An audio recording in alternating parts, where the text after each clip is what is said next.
신약성경 베드로전서 1장 22절 너희가 진리를 순종함으로 너희 영혼을 깨끗하게 하여 거짓이 없이 형제를 사랑하기에 이르렀으니 마음으로 뜨겁게 서로 사랑하라. 베드로전서 1장 22절의 말씀을 통해서 형제를 사랑해야 하는 이유라는 제목으로 함께 주님 주시는 은혜 나누기를 원합니다. 신앙생활을 오래 하신 분들 가운데 가장 큰 이 딜레마가 뭐냐면은 형제를 사랑하기가 힘들다라고 하는 겁니다. 내가 좋아하는 사람, 내 마음에 맞는 사람, 나를 알아주는 사람, 나를 도와주는 사람 사랑하기 좋습니다. 근데 교회 생활을 하다 보면은 제일 마음을 힘들게 하고 괴롭게 만드는 게 그 사람을 사랑하지 못할 때입니다. 그 대상이 미울 때예요. 심지어는 그 대상이 원수처럼 느껴질 때입니다. 성경은 하나님은 사랑이시라 그러고 기독교는 사랑의 종교라고 세상 모든 사람이 다 알고 있고, 그리고 예수님이 서로 사랑하라 라고 새 계명을 주셨고, 우리는 그 예수님을 따르는 사람들인데 왜 이 사랑이 잘 안 될까요? 저는 예수 믿은 지 40년이 돼 갑니다. 그런데 가장 많이 고민하고 괴로워하고 힘들어하고 또 처절하리만큼 하나님 앞에 부르짖어 봤던 그 내용이 먹고 살기 힘든 것도 아니고 몸이 아픈 것도 아니고 사역을 못하는 것도 아니고 그 내용이 형제를 사랑하는 문제에서 늘 이렇게 부딪히는 것들을 저는 경험했습니다. 본문의 이 말씀에 보시면은 너희가 진리를 순종함으로 너희 영혼을 깨끗하게 하여 거짓이 없이 형제를 사랑하기 이르렀으니 마음으로 뜨겁게 피차 사랑하라. 굉장히 간결한 한 절의 말씀을 통해서 그 예수 그리스도의 내가 새 계명을 너희에게 주노니 너희가 서로 사랑하라. 너희가 서로 사랑하면 모든 사람이 너희가 내 제자인 줄 알리라 라고 말씀하셨던 요한복음 13장 34절의 그 말씀을 아주 풀어서 구체적으로 잘 설명을 하고 있습니다. 그런데 잘 안 되죠. 왜 그럴까요? 우리는 왜 사랑해야 되는가? 어떻게 사랑해야 되는가? 그 사랑을 하면 어떤 일들이 일어나는가에 대하여 경험해 보지 못했기 때문에 우리가 주님이 우리에게 명령하신 사랑하라, 하나님이 우리에게 명령하신 사랑하라 하는 것까지는 너무나 잘 알고 있는데 그 사랑을 하기 위하여 순종되어지고 지불되어져야 될 하나의 대가에 대하여 시도하지 않기 때문에 그 사랑으로 인하여 나타나는 놀라운 하나님 능력을 잘 경험하지 못하는 겁니다.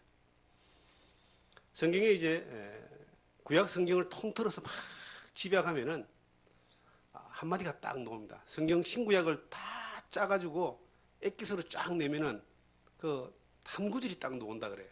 요한복음 3장 16절이 나온답니다. 하나님이 세상을 이처럼 사랑하사 독생자를 주셨으니 이는 저를 믿는 자마다 멸망치 않고 영생을 얻게 한다. 하나님의 그 사랑이 독생자 예수 그리스도에게 나타났고 그 예수 그리스도를 통해서 이 땅에 이루어진 하나님의 그 사랑이 그것이 믿어지는 자에게 영생을 얻는 하나님 약속을 주신다. 우리가 이제 초등학교 때 교회 학교 가고 이러면요 가장 먼저 배우는 성경 구절 가운데 하나가 요한복음 3장 16절입니다. 노래도 있습니다.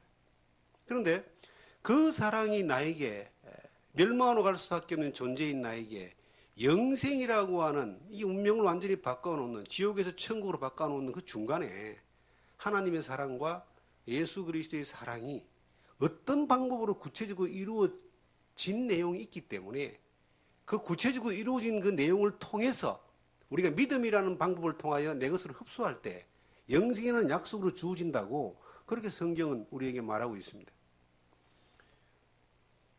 구약의 율법과 선지자, 성경은 이제 구약과 신약이 나눠지죠. 그 구약을 39권이 상당히 길고 복잡하고 어렵잖아요. 그런데 이 구약의 39권을 확 집약해 놓은 딱 이 요점 정리를 예수님이 하셨어요. 그게 마태복음 22장인데 우리 한번 잡으시고 찾아보겠습니다. 마태복음 22장을 보시면 예수님이 이제 구약의 요점 정리를 딱 하셨는데 아주 명쾌하게 하셨습니다. 22장 34절부터 보겠습니다. 우리 주님이 직접 하신 말씀입니다.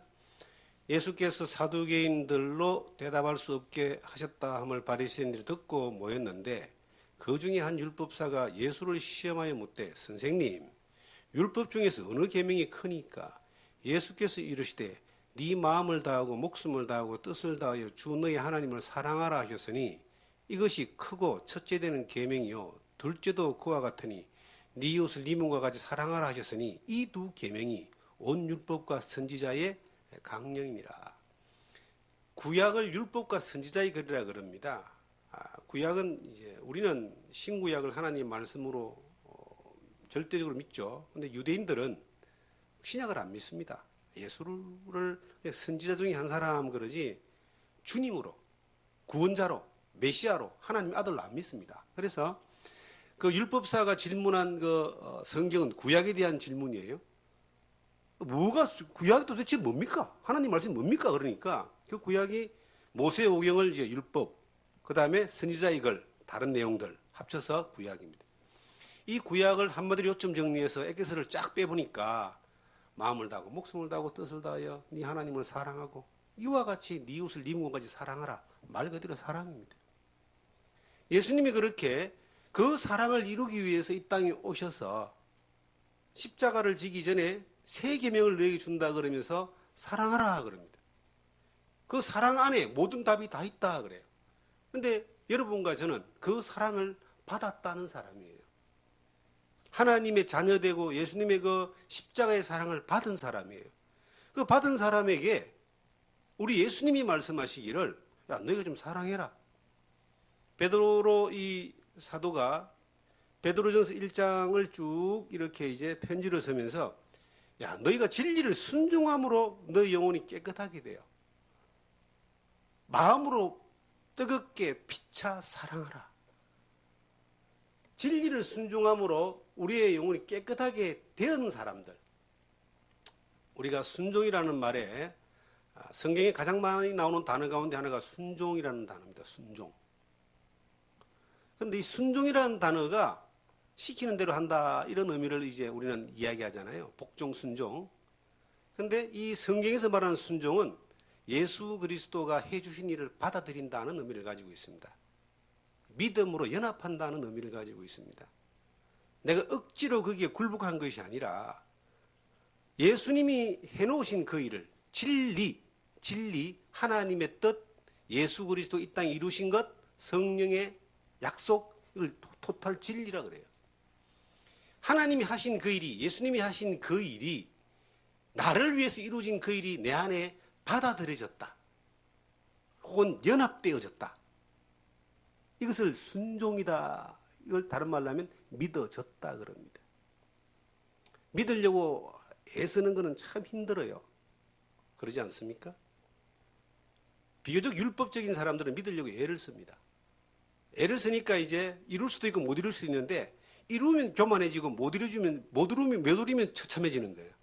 그러니까 믿으려고 애쓰는 것은 사실 참 불완전한 것이고 그것은 끝까지 가도 끝이 안 보이는 종교적인 하나의 안개가 가득한 길을 걸어가는 것 같아요. 그런데 믿어진 믿음은 좀 달라요.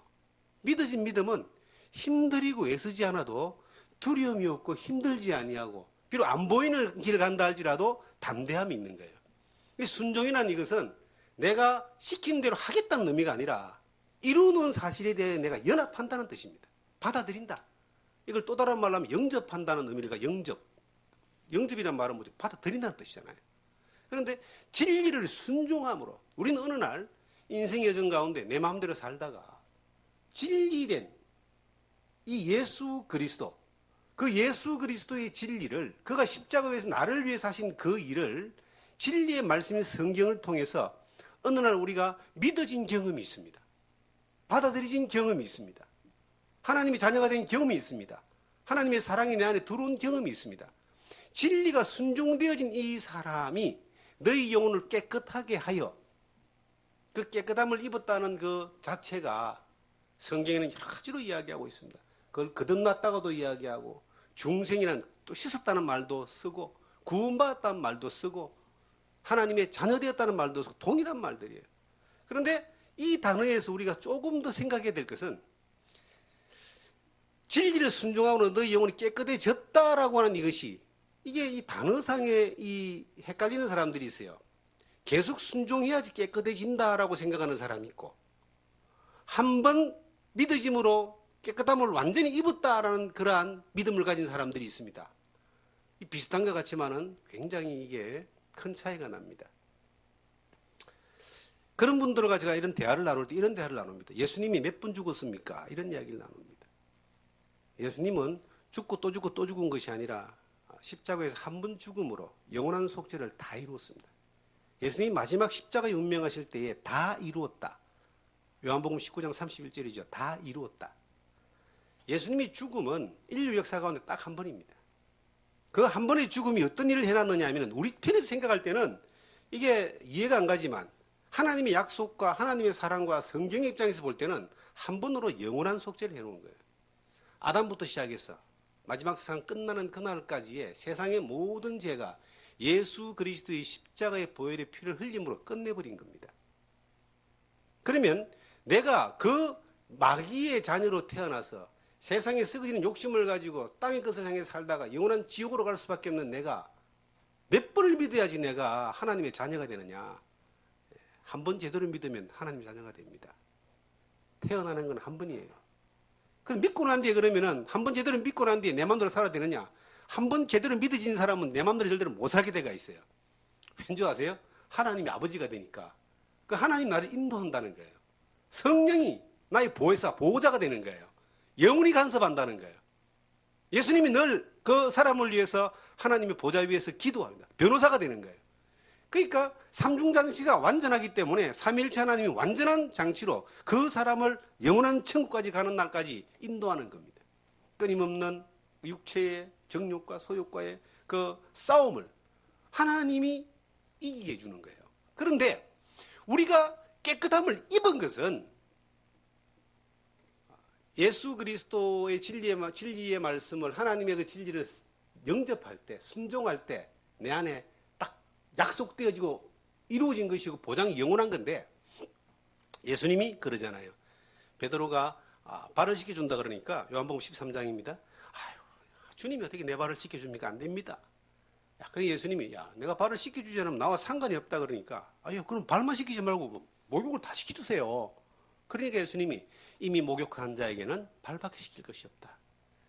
세상을 살아가면서 이 마귀가 끊임없이 자기 일을 하는 이 세상을 살아가면서 죄의 유혹과 죄로 인한 넘어짐과 죄로 인한 공격들을 늘 받기 때문에 수시로 씻어야 된다.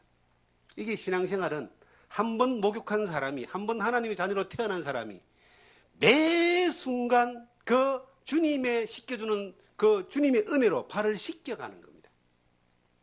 그래서 깨끗함은 입었지만 늘 깨끗함을 유지하기 위해서 발을 씻어 나가는 게 신앙생활이에요. 진리를 순종함으로 너 영혼을 깨끗하게 하여 깨끗해졌는데, 깨끗해진 그 사람이 해야 될 가장 중요한 일이 뭐냐? 가장 중요한 일이 전도입니까? 하나님의 뜻은 영혼을 살리는 거 맞습니다. 그런데 하나님이 전도하기를 원하지만 하나님의 그 자녀된 사람이, 이게 하나님이 더 원하는 것은 하나님의 자녀답게 사는 거예요.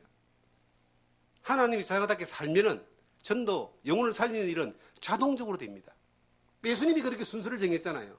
새 계명을 너희에게 주노니 너희가 서로 사랑하라. 너희가 서로 사랑하면 모든 사람이 너희가 내 제자인 줄 알리라. 전도하는 것이 먼저가, 선교하는 게 먼저가 아니고 내가 사랑할 수 있는 사람, 하나님의 사랑이 역사할 수 있는 사람, 하나님의 사랑이 머물 수 있는 사람, 하나님의 사랑의 증거가 되는 사람이 되면은 그 다음은 뭐 전도가 되든 선교가 되든 봉사가 되든 그거는 그 다음에 자동적으로 나타나는 거다. 그게 먼저가 아니고 먼저가 뭐냐? 사랑이다, 사랑.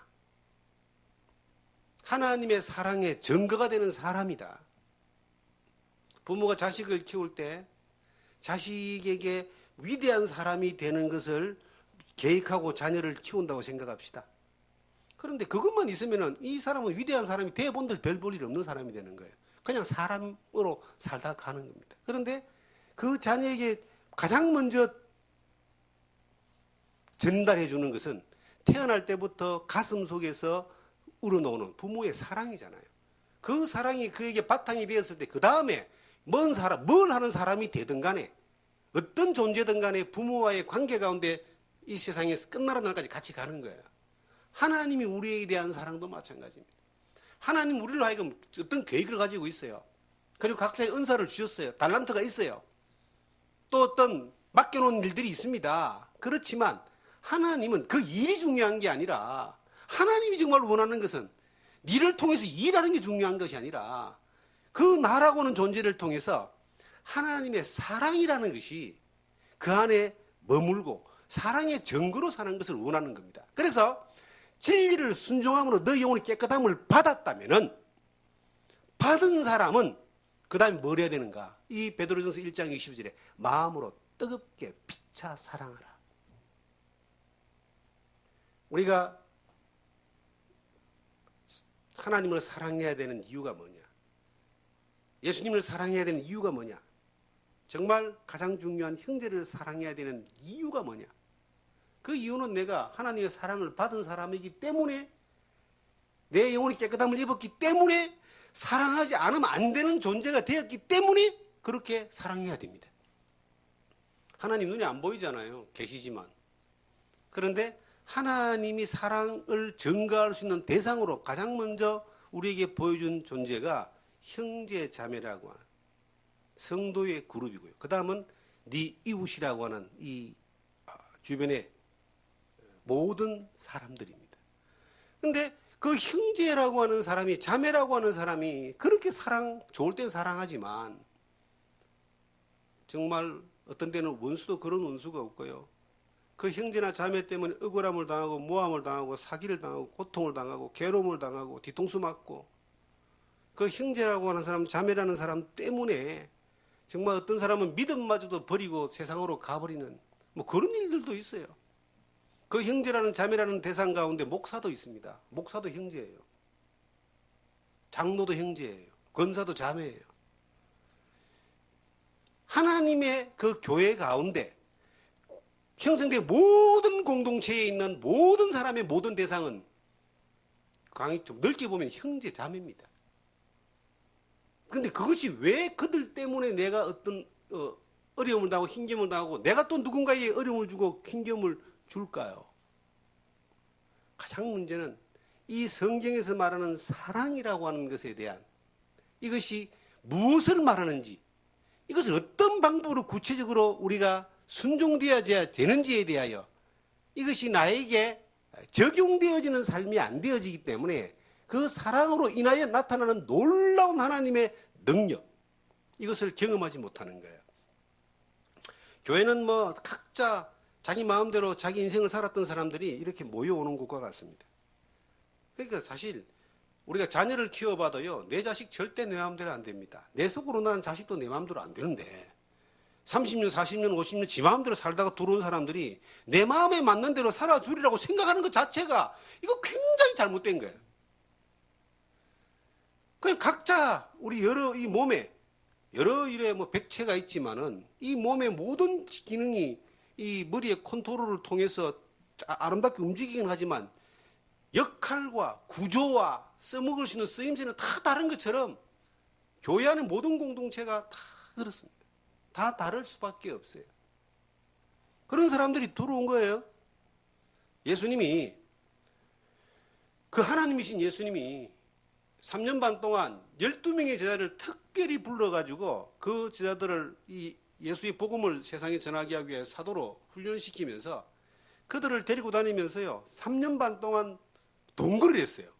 묵고 자고를 같이 한 거예요. 생활을 같이 했습니다. 그러면서 가르쳤습니다. 마태복음 5장, 6장, 7장 산상수훈부터 시작해서 또 능력을 보였습니다. 그 예수님이 하나님의 능력으로 죽은 자도 살리고 귀신도 쫓아내고 많은 것들을 가르치고 그렇게 직접 가르쳤는데도 제자들은 끝까지 그들의 관심사는 높아지고 어른되고 위로 가고 지배하고 이게 그들의 관심사였어요. 그런데 그들에게 예수 그리스도의 부활과 성령의 놀라운 은혜가 그들에게 임했을 때 그들은 그랬던 사람인데도 나중에는 바뀌어요.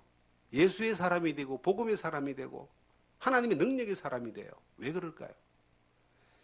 이게 하나님이 능력으로 역사하시는 그 놀라운 일들이 경험되어지기 위해서 그들은 하나님의 그 말씀이라고 하는 주님의 말씀이라는 것을 알고만 있던 것들을 그러니까 자신들의 삶 가운데 적용해가는 순종이 딱 맞아떨어졌을 때 아는 것과 믿는 것이 연합되어지고 삶 가운데 이것이 들여졌을 때에 하나님의 능력을 보니까 거기에서 놀라운 일들을 보는 겁니다. 그 능력은 자기들의 그 본인들의 삶이 변화되는 것뿐만 아니라 그 능력은 5천 명을 주님께로 인도하고 3천 명을 인도하고 안전병을 일으키고 하는 놀라운 능력으로 이게 바뀌어지는 거예요. 그걸 보니까 그들이 주님의 말씀을 따라서 순종했을 때 어떤 역사가 하나님의 역사가 나타나는 것들을 경험하니까 그 일을 늘 선택해서 가는 그 삶을 사는 거예요. 우리는 어떨까요? 우리는 너무나 많은 걸 알고 있습니다. 성경도 알고 교회 생활도 알고 뭘 해야 되는지도 알고 우리 양심도 있고 그런데 우리의 삶 가운데 하나님의 능력을 왜 그렇게 경험할 수 없을까요? 내가 변화되는 것부터 시작해서 하나님의 능력이 나를 통해 나타나는 그 100가지의 능력이 왜 우리 가운데에서 그렇게 더디게 나타날까요? 아니 안 나타날까요? 아는 걸로 끝나기 때문입니다. 알고 있는 것들에 머물러 있기 때문이에요. 아는 것들이 내 안에서 그냥 뱅뱅뱅 돌지 그것이 내 삶을 움직이지 않기 때문입니다. 우리가 진리로 깨끗함을 입은 사람으로서 마음으로 뜨겁게 피차 사랑을 했는데 사랑하는 그 방법을 마음으로 첫째, 두 번째 뜨겁게, 세 번째 피차 사랑하는 그 방법을 마음으로 뜨겁게 피차 사랑하라 세 가지를 성경에 딱 이야기해 놨잖아요. 마음으로 뜨겁게 피차 여러분들 마음으로 사랑합니다. 마음이 뭘까요? 우리 안에 여러분과 제 안에 마음이 있잖아요. 이 마음은 어떤 마음이냐면 내가 속에 있는 속으로만 사랑하라 이 말이 아니에요. 진실된 마음으로 사랑하라 이 말입니다. 부모하고 자식 간의 관계를 한번 딱 보세요. 저도 애들이 다 컸습니다.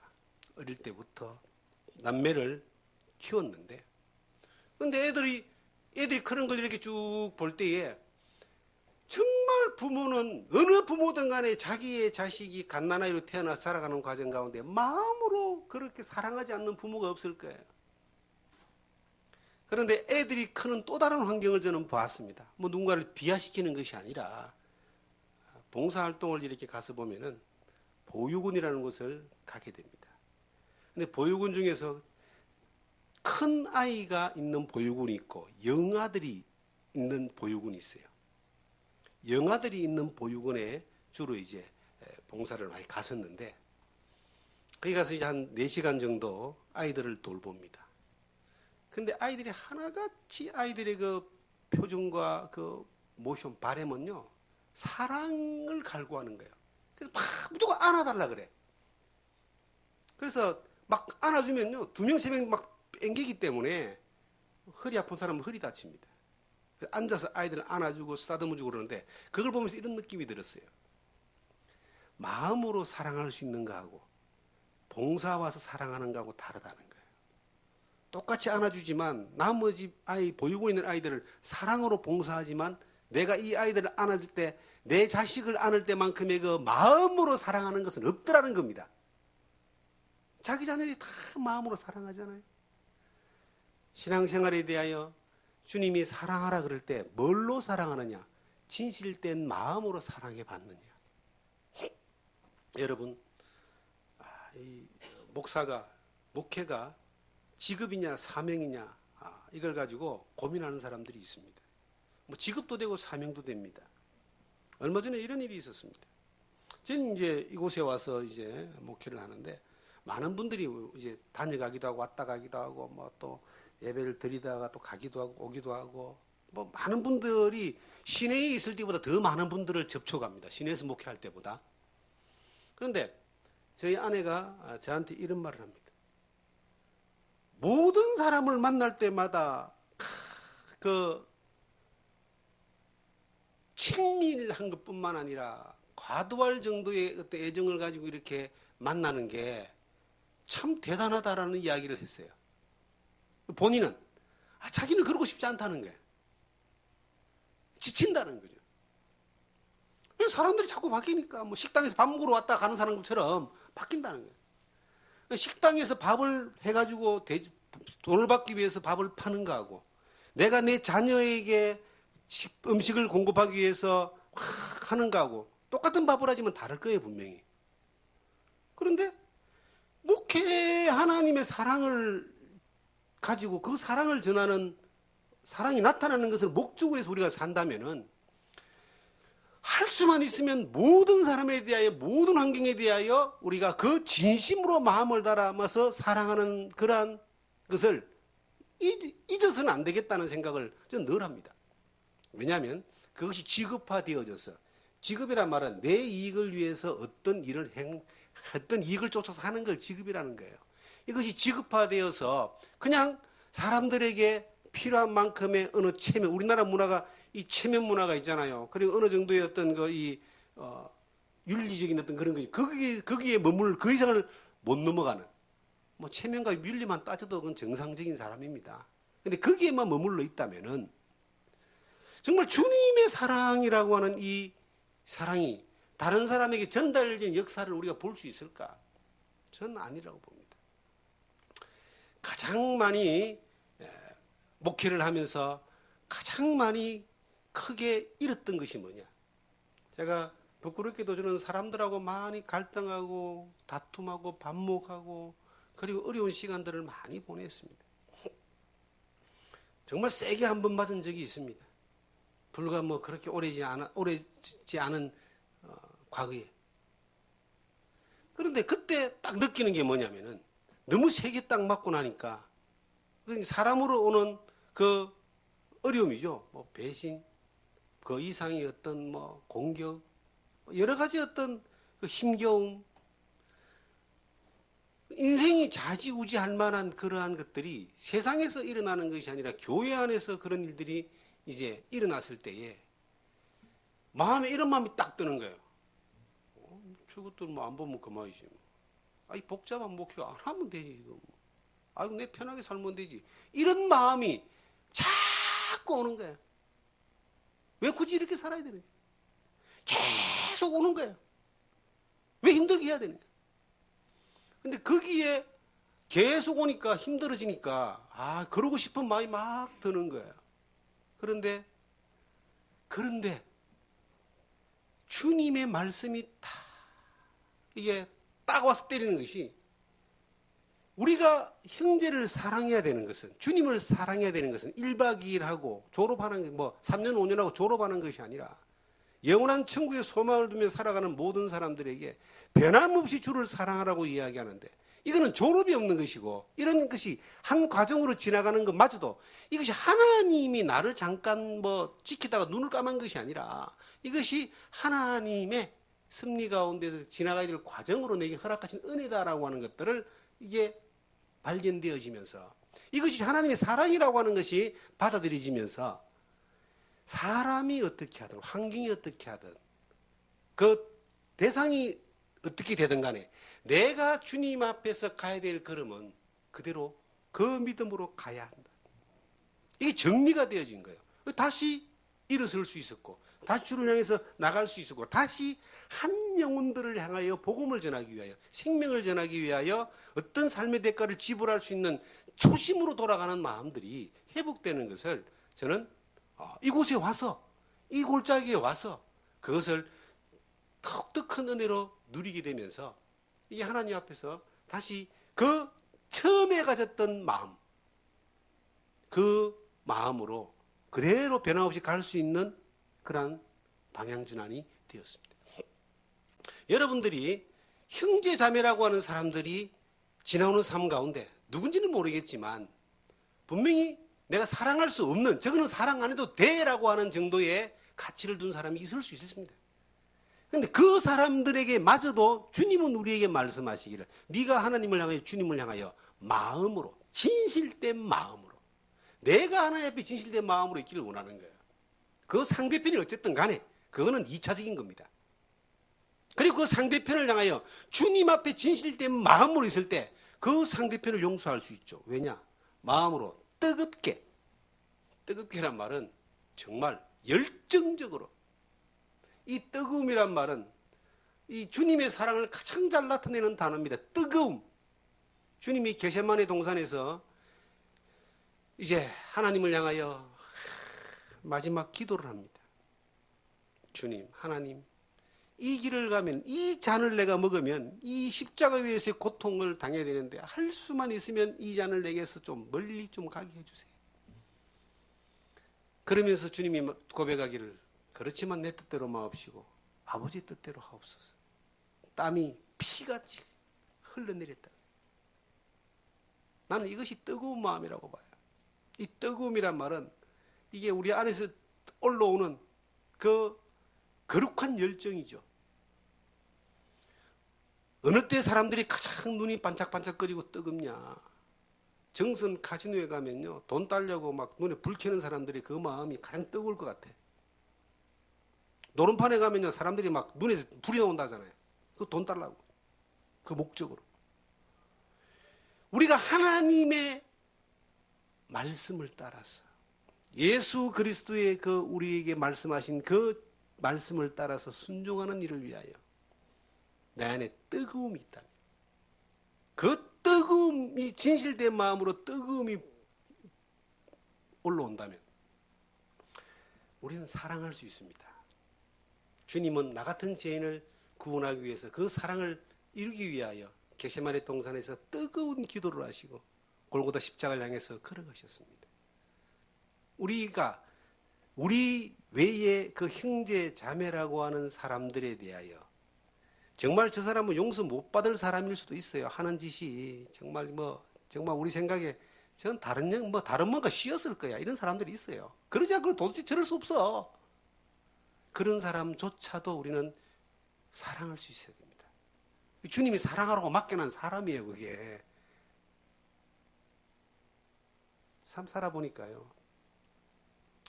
그렇게 요즘은 그런 심각한 걸 별로 안 느끼고 편안하게 살지만은 자녀를 키우다 보니까 참 자녀가 참 야속할 때가 있어요. 부모 마음을 전혀 몰라주고 막 사춘기 때 청년 때 올라갈 때 그러잖아요. 참 야속할 때가 있어요. 부모 속만 새겨요. 그런데 결론이 뭐냐? 절대로 부모는 자식을 못 버려요. 끝까지 그 뜨거운 마음으로 가는 거예요. 기도하고 또 기도하고 용서하고 또 용서하고. 그런데 어떤 일을 했든 간에 지금 한 30년 지나고 난 뒤에 이제 보니까 그 어떤 잘못된 것마저도 내 기억 속에는 사실은 남아있질 않아요. 지금 그 존재 자체가 기쁨인 거예요. 아마 하나님도 우리에게 그럴 거예요. 우리가 우리에게 맡겨준 형제자매라는 대상에 대하여 그 마음으로 뜨겁게 사랑하는 그 사랑이, 주님의 십자가의 사랑이 내 안에 접목되어져 있다면, 이식되어져 있다면, 우리가 사랑하는 방법은 내가 인간적인 기준을 가지고 도덕과 윤리와 체면을 가지고 그 기준 위에서 플러스 마이너스에서 주고받는 그런 사랑이 아니라 정말 십자가 위에서 내가 받은 그 영원한 속죄의 사랑, 하나님의 무한한 이 아가페적인 그 사랑, 이 사랑을 내 안에 담고 그 사랑을 따라서 쳐다보면은 사랑할 수 있습니다. 사랑의 또 다른 말은 용서입니다. 내가 주께서 너를 용서하신 가치가 너도 용서해라. 그런데 그 용서라고 하는 것은요, 사랑이 그 안에 뜨겁게 내 안에 진실된 마음으로 뜨거움이 가득 찰 때 이거 다 되는 겁니다. 저는 어떤 사람을 정말 사랑하지 못했는데, 용서하지 못했는데, 근데 어느 날 그 사람이 죽었어요. 장례식에 갔습니다. 정말 가슴을 치면서 내가 하나님께 회개했습니다.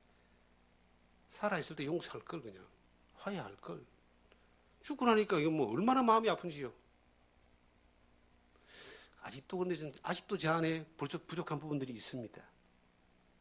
그렇지만 내 안에 진리의 말씀 안에 뜨거움이 내 안에 다 나를 지배할 때는 그 어떤 것도 넘어설 수가 있는 거예요. 사랑할 수 있는 것. 성경은 그렇게 사랑하라고 이야기합니다. 마음으로 뜨겁게. 그 다음에 피차. 사랑하라. 피차란 말은 서로니까. 내가 누군가를 향하여 정말 사랑하고 용서한다면 내 속으로만 사랑한다, 용서한다 하지 말고 그 대상을 향해 찾아가서 주의 사랑으로 사랑하고 용서한다고 고백해라. 말 좀 하고 살아라. 네? 제가 경상도 출신입니다. 전 어릴 때 우리 엄마 아버지의 부부 생활에 대하여 그렇게 좋은 추억이 없습니다. 경상도의 도시에 싸우고 부셔지고 대화 없고 가부장적인 아버지, 희생적인 어머니, 대화가 없어요. 집에 오면 우리 아버지와 엄마는. 경상도 사람은 딱 세 마디만 한다 그러잖아요. 아는 잘 있나? 밥 먹자, 자자. 정말 그랬어요. 대화 없는 집에 뭐 이렇게 살다 보니까 배운 게 그거밖에 없어요. 아, 그렇게 해야 되는구나. 그렇게 살아야 되는구나. 말로 표현할 줄 모르는 거예요. 형제간들도 대화가 없어요. 형하고도 대화가 없고 동생하고도 대화가 없고 필요한 것만 말 안 하고 사는 게 이게 잘 사는 인생이구나. 그렇게 배웠습니다. 그런데 참 다행스럽게 어린 날 예수를 믿게 됐습니다. 예수를 믿게 돼가지고 신앙생활 하면서 이게 이제 하나님을 알다 보니까 지혜가 생기는 거예요. 성경을 보다 보니까 눈이 띄는 거예요. 세계관이 넓어지는 거예요. 그래서 할 수만 있으면 말로 표현을, 내 속에 있는 것들을 표현하고 싶습니다. 아내에게도, 자녀에게도 과도할 만큼 많은 표현을 합니다. 그게 귀찮다고 생각하는 사람들도 또 있을 거예요.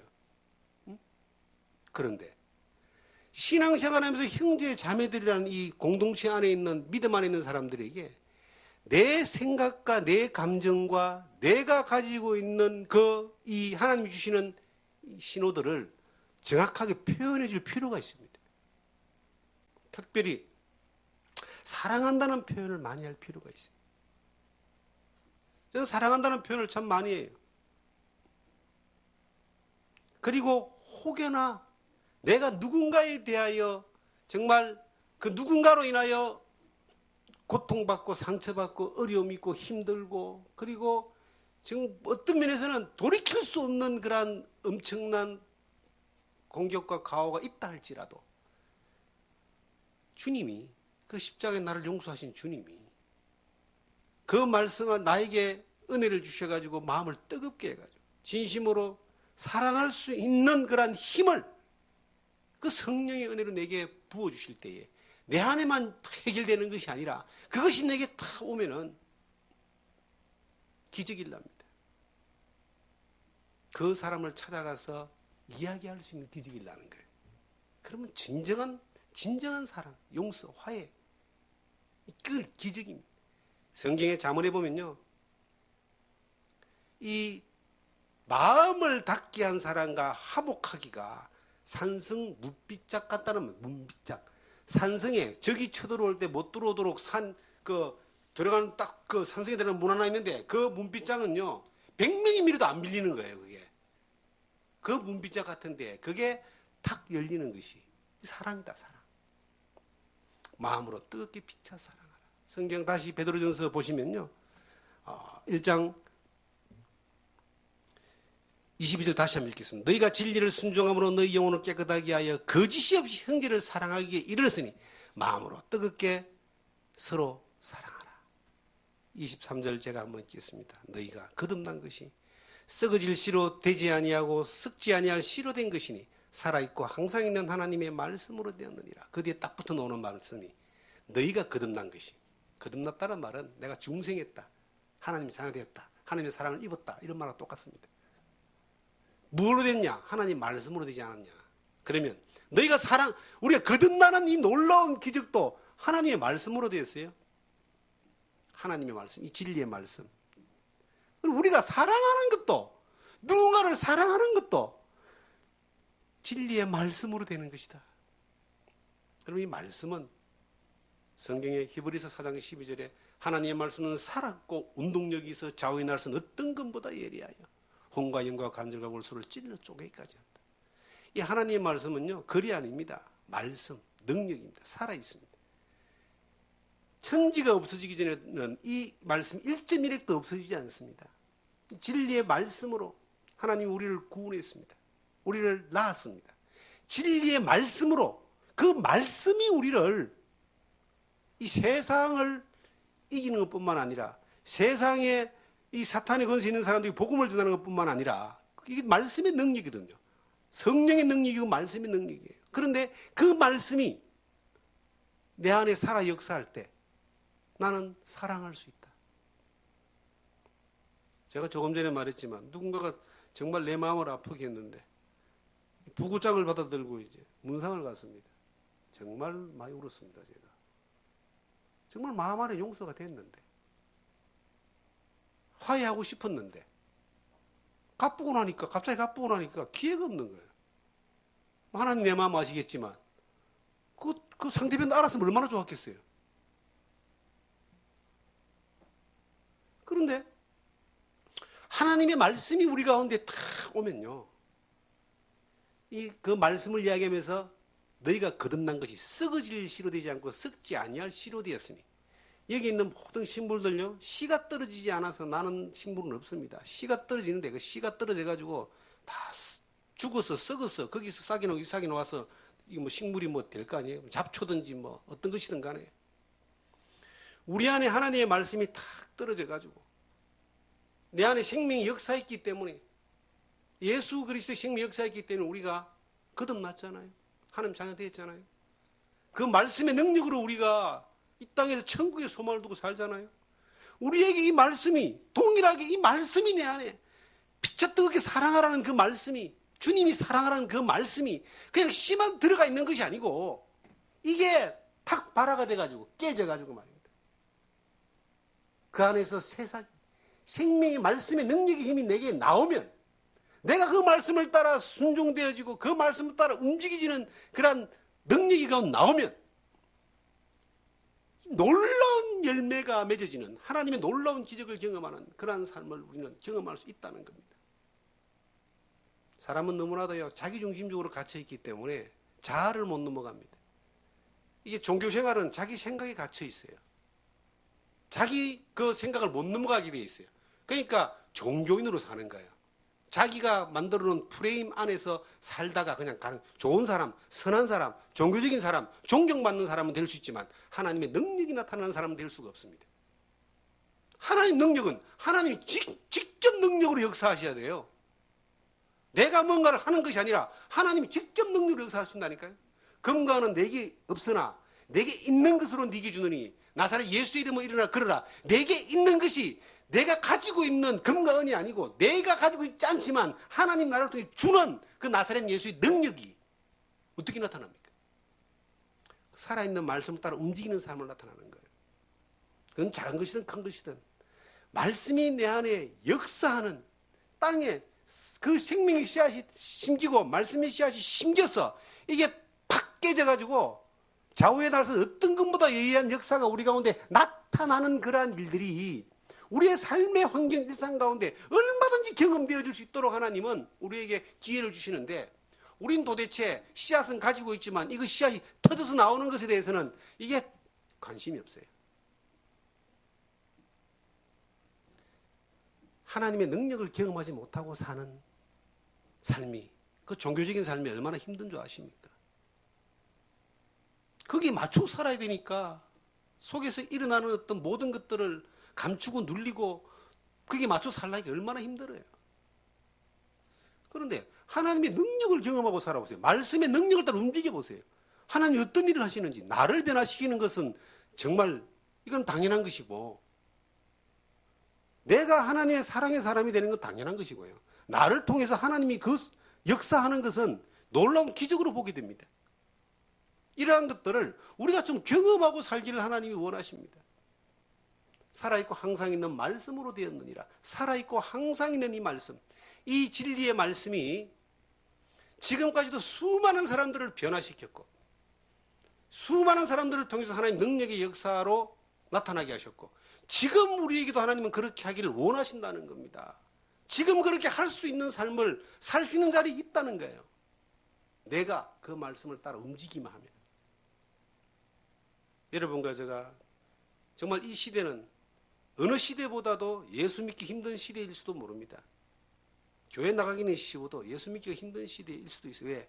세상의 가치관이 이미 저 유럽이나 미국이 그 기독교 국가에서 지나오면서 완전히 어떤 타락의 길로 걸어가고 쇠퇴의 길로 걸어간 것처럼 우리에게도 이 풍요로움이 우리의 삶을 완전히 주님 아닌 풍요를 쫓아가는 그러한 주님의 뜻보다는 뭐 답답하고 아쉬울 게 없으니까 내가 가지고 있는 것만으로도 만족하고 누리고 갈 수 있는 그러한 금송아지나 이 바알이 판을 치는 그러한 시대가 되어졌습니다. 이러한 때에 하나님의 말씀을 따라 성령의 인도를 따라 깨어있지 않으면은 우리는 어느 시대에 어느 물길에 휩쓸려 가지고 어느 동네에 처박혀서 하나님과 관계없는 삶을 살다가는 사람이 될지도 모릅니다. 항상 깨어서 주님 앞에서 진리의 말씀을 따라서 늘 살아갈 수 있는 그 말씀이 나를 또 역사할 수 있는 우리가 가장 가까이 경험하고 수없이 많이 외치지만 우리가 가장 큰 벽에 부딪혀 있는 사랑하는 문제마저도 그 말씀을 따라서 이루어낼 수 있는 여러분과 제가 되기를 주님의 이름으로 축원합니다. 기도합니다.